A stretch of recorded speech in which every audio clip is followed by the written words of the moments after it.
My name is Russell Kennedy. I'm an academic in screen and design at Deakin University.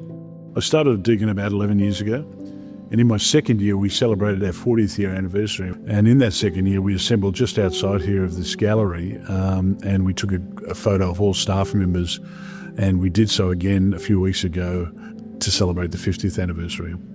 The work I'd like to focus on today is a portrait of Mark Rose, who was Deakin's first Aboriginal student back in 1978. The first time I saw the artwork was at the 50th anniversary gallery exhibition here at Deakin Burwood. And I walked into the exhibition and turned around and it was the first thing that hit me. And it really hit me in a number of ways. One was that it reflected Mark's softness and boldness, and that was a lot to do with the artist Ray Thomas and the way he works with airbrushing and just his particular style. But it really reflected Mark's personality as the man I know. And it was just a beautifully constructed piece.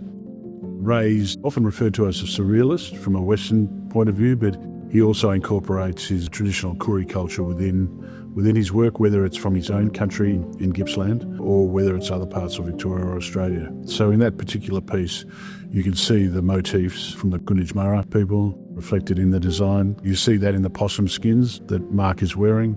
He often has a peeling back of an element, almost as if it's a bark peeling back. And I've met Ray a few times, and he often describes this as the peeling back to another dimension or another story that is embedded in there.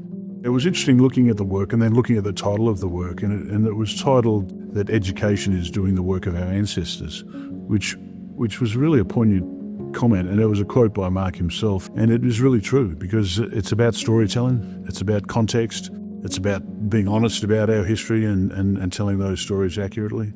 Ray Thomas's work itself is very much inspired by his mentor Lynn Onus, who is also from his family heritage of Lake Tyers mission in Gippsland. They were put on a mission and their language and stories were taken away from them. So Lynn felt it was very important for those stories to be represented, and he did so in his artwork, and he also mentored Ray, who's continued on that.